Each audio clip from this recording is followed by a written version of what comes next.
with Kai Havertz, the link to Chelsea is very strong. It seems like, according to a lot of people in Germany, he really wants to leave Germany and come to the Premier League.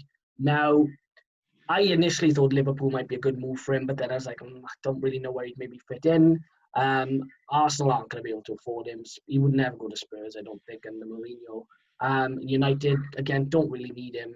City, he could maybe fit him in, but it's unlikely. So it looks like Chelsea's the logical spot. So what do you think about him, lads, and his ability? Do you think he'd fit in well with the Chelsea? And if you do think he'd fit in, where would he fit in? Well, I think that's my first question. Where would he fit in? Well, Chelsea. I think, James, before we start, I think me and you watched a lot of Bundesliga football over the start of the restart. And that's something we both said straight away was this Havertz guy is so very good. He's very good, and he started as a 10, didn't he? Yeah. But he's been playing centre forward for Leverkusen, and he's been leading the line really well. Yeah, and he's been getting goals.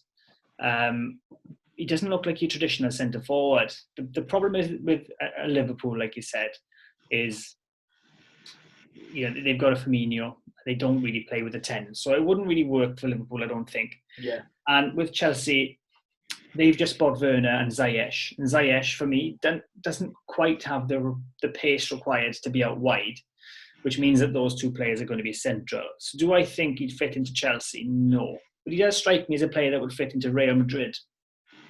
Okay, what do you reckon, Becky? Yeah, I don't see where he slots into that Chelsea line. You look at the talent they've got there now with Werner, Pulisic, Ziyech, and then you could people like Hudson-Odoi, you got Giroud, Willian. I don't personally see where he would fit in. Chelsea do and have been known in the past for overkill, signing players just so nobody else can sign them. They did it with Willian when he was about to go to Spurs.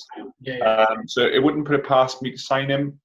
I'm pretty sure either Leverkusen or his agent have come out in the past couple of days saying that Havertz doesn't actually mind signing for a club that's not going to be playing Champions League football next season. Interesting. It's his aim, but it's not going to be the seal of the deal. To which Hartlepool United actually retweeted it saying club announcement pending, which I found quite funny. But I don't think he'll end up in the Premier League. Really? Yeah, I don't need. I think it's one of those in there. Like, there's so much money in the Premier League, it almost makes sense to link them to these clubs just to end up with better deals, or just so a European club can come in and steal him. You are finding there is a lot, especially since lockdown, but more over the last few weeks as the announcement of the summer transfer window has been pending. There's been a lot of lazy journalism. There's been a lot of non-news stories. Yeah. Stories that appear to be fake. I think we discussed a Jadon Sancho one. We've discussed a Thiago to Liverpool story. I think all of these news stories have appeared unlikely and haven't really been followed up or caught any traction, really. Yeah.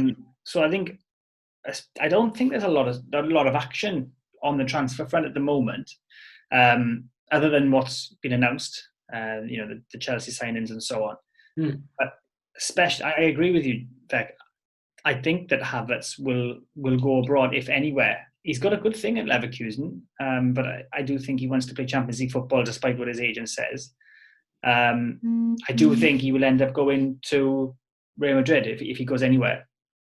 It's an interesting move, the Chelsea one, because I sat down the other night and I thought to myself, okay, so where does he fit in? Because like you said, Reece, he started as a 10, he can play as a 9, but he can also come in from kind of either wing almost. He's very, he's deceptively quick, and his movement is terrific.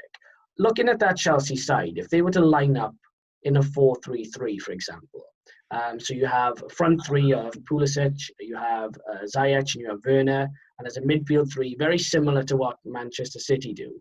They have obviously two creatives and a holding midfielder. So let's say you have N'Golo Kante as a holding midfielder, and you have Mount and Kovacic or Barkley, is it? You can have Mount and Havertz either side.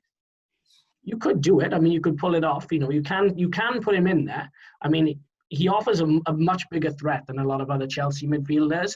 But like you said, Becky, I think they do have a bit of overkill sometimes. I mean, that Chelsea squad is pretty well stacked with midfielders.